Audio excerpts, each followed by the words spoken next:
Question about winconless Stax decks. How many commander variations can there be of this approach? The versions I see most often are things like Bruce/Kamal. But is this approach going to be effective as long as you have white in your identity and some way to pressure the board like Alila? What are the viable build-around limitations of this strategy? Good question. Let's talk about it. Winconless stacks is where you interact with your opponents with stacks cards. You don't really combo off, you basically beat them the classic way how Magic should be played with creatures, commander damage or just creature beatdown in general. And this is where Kamal would be popular, as he's able to make your creatures really big, so all of your little tiny hate bears can become bigger and smash hard, as the question came in the text. Yet I don't like this. As a player who've played a lot of stacks and even tried winconless stacks, I don't recommend it. I do think that winconless stacks is something that can win cEDH games, but I wouldn't recommend it. Now sure, I've actually played some games, I will link a video up there in the corner or in the description below of the video, where I play Venota Joiner Forces and I basically beat my opponents with just hate bears and overrun them. But I had a combo inside this deck. I didn't go empty-handed into the fight. So how I would initially phrase this video is, how can winconless stacks exist and what should you think about it when you try to build that or go for that kind of game plan? And my big message is, don't forget that you probably should try to combo off a win, because trying to beat your opponents down can fail, it takes time, and it's easily interrupted with something like Cyclonic Rift eventually. So you want to have a game plan finisher, something that is like leading you towards a clear win. Now of course you could include something of an overrun combo, natural order into Creative Behemoth. That is a way to win the game, like a one card combo, sacrifice one of your many creatures and just swarm your opponents with your hate bears that are now huge. I kinda like that game plan. Clean, simple. But another important thing that people often overlook when they're building stacks decks is that they have to draw cards. And this is where I don't like this commander partners. It's really expensive and you're just giving +1/+1 on your creatures. Now of course you could pair this with Tymna. Now you have Absan, that's great, you have white in your color identity, and black, that's good. White is very key for those hate bears, and well, green will lead to some mana acceleration. Eventually you get your Gaia's Cradle and boom, you have a Camel in play and overrun is achieved. But I really want to emphasize hard on the card draw. Without card draw you will sit in top deck versus others that might draw more cards than you, and they will eventually overpower you. The thing with stacks is that you're delaying the game and making the game longer. Therefore you need card draw to basically break parity and come out ahead of everyone else. The longer the game goes, with the more card draw, the higher your win rate is. Doesn't matter what form of win con you have, and that is why winconless stacks can actually work. Because, once again, the longer the game goes, it doesn't matter what your win con is, just if you have enough card draw, you will win the game. To make my example here, let's pretend that you have infinite Abrupt Decays and infinite Force of Wills, and you have a, let's just say, a really high deck size remaining. You can win with Line Over Elves. Eventually you will win. Like, sit there and just counterspell whatever your opponents are doing, destroy everything they have in entire board state, and just attack them with your 1/1 until, yeah, you win eventually.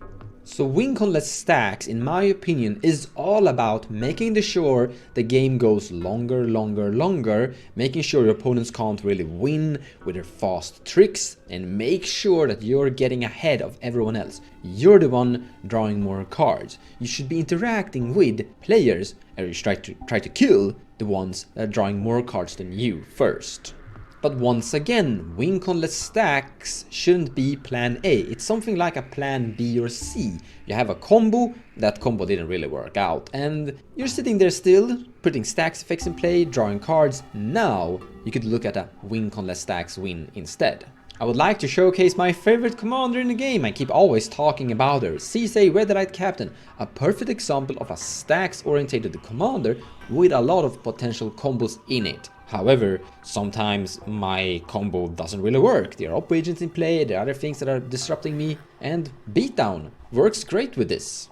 But let's broaden our minds a tiny bit. Here's Dargo and Tymna, usually a turbo odd-nos breach, kind of sack strange Dargo deck that is trying to win with some cool combo tricks. However, sometimes that doesn't work because Stax effects or counterspells or things in general. But Dargo is still a pretty big creature, like that's a Voltron thing. So there are other decks that could also go for a beatdown strategy that doesn't include Stax. Like let's say wincon less combo. That sounds strange, but I think you're getting the message. Here's the thing, why I want to emphasize here. Tymna the Weaver can draw cards. So let's say you're sitting down with your wincon less Stax deck and you aren't really drawing cards. You're delaying the game, making it hard for this deck to win the game. Well, eventually Dargo and Tymna, with basically Dargo attacking, that thing is huge, trample, Tymna drawing cards, this deck can run away from you. In other words, this deck could play a wincon-less Stax game plan without having Stax in the deck if another player is just putting Stax effects in play and aren't really drawing cards. The Stax deck is helping this deck, preventing everyone, including this deck, to win the game, but this deck could still be the one drawing most cards on the table and run away with the game. So if we look at this, how many commander variants can there be of this approach? The answer is a lot, quite a lot. As long as the commander is fulfilling card draw and a form of controlled Stax effects, together with the deck, the 99, the more colors the better, then you've basically achieved the condition. Then the question continues with, the version I see most often are things like Bruce Kamal. This is bad, really bad. You have 3 colors identity, sure, that's good, 4 would be better, 5 would be best. But you don't draw cards from the command zone, which means 2 things. First, you have to have the card draw inside the 99. Because once again, if you're staxing the board state with creatures that these color identity could bring, people can't win the game, but opponents will run away from you in their card draw and you will be left behind and eventually lose the game to whatever. I don't care. If we reach turn 10, any form of combo could win the game. So once again, you have to have a lot of card draw inside the 99 for this to work. Second, the card draw will be inconsistent. Like you will have your opening hand have to contain both Stax effects like interaction and value engines at the same time. Where if we just did this, your opening hand doesn't have to have any card draw value in it. It could have, and that would be great, but your deck doesn't have to have the same amount either. You will have a consistent card draw available to you from the command zone, and then Kamal could come into play later.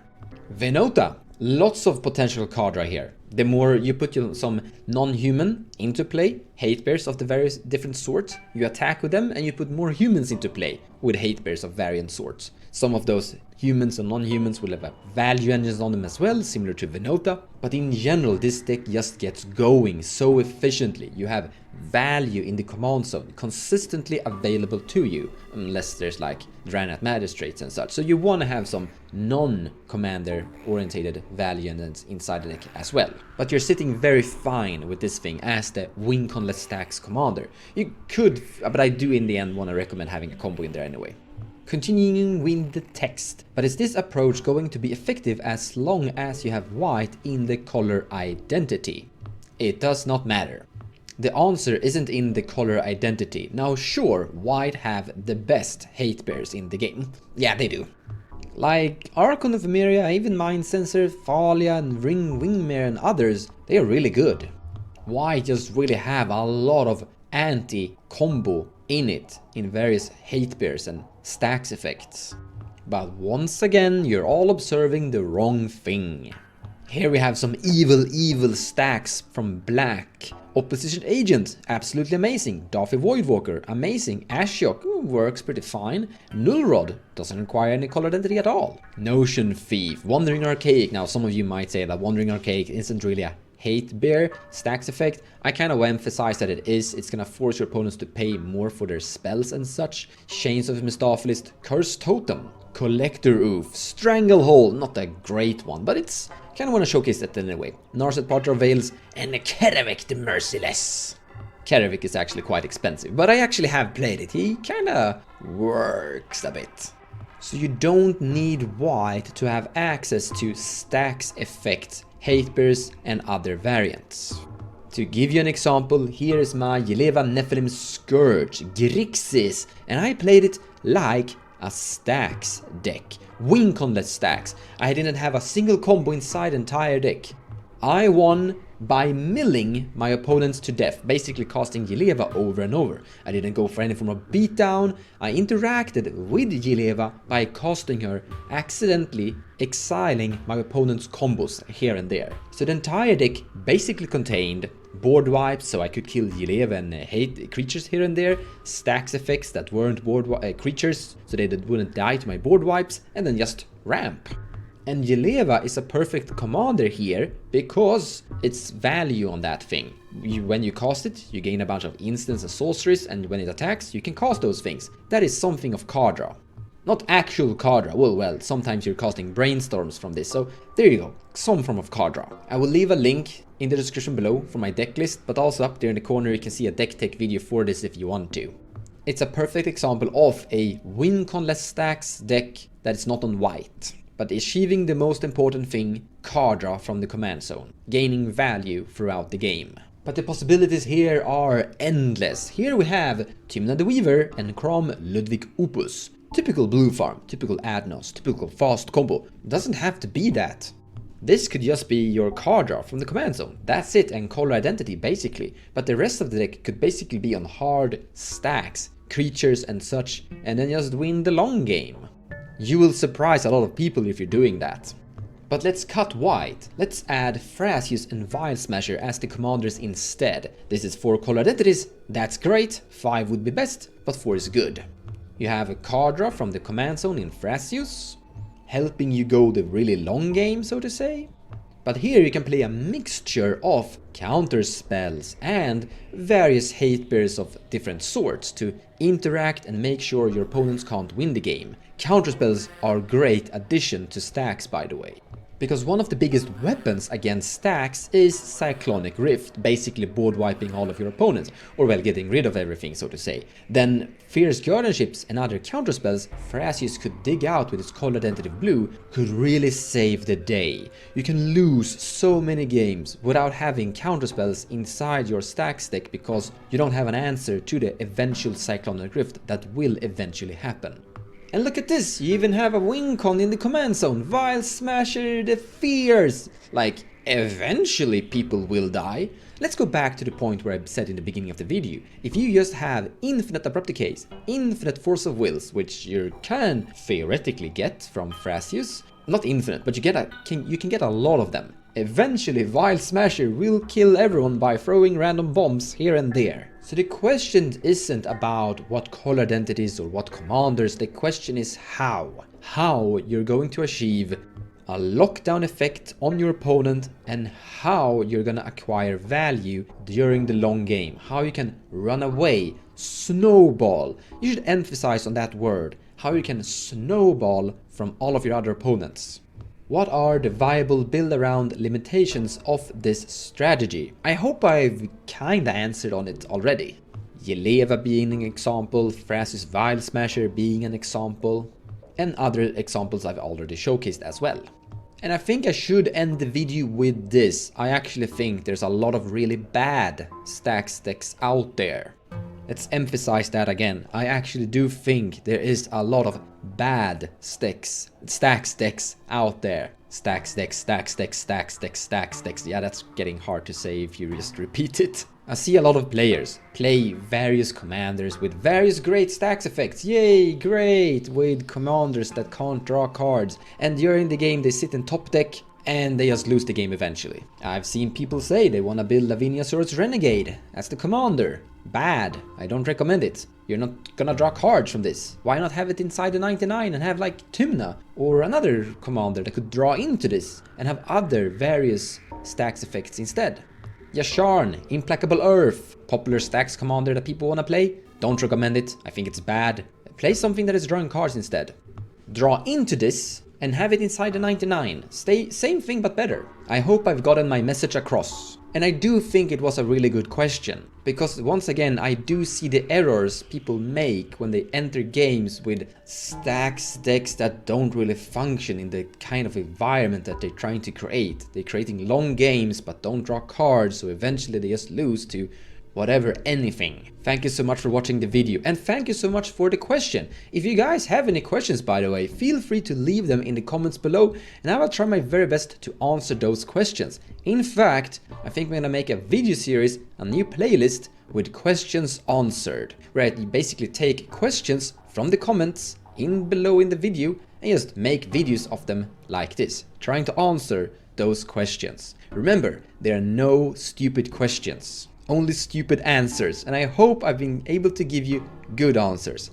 Take care, guys, and I'll see you next time.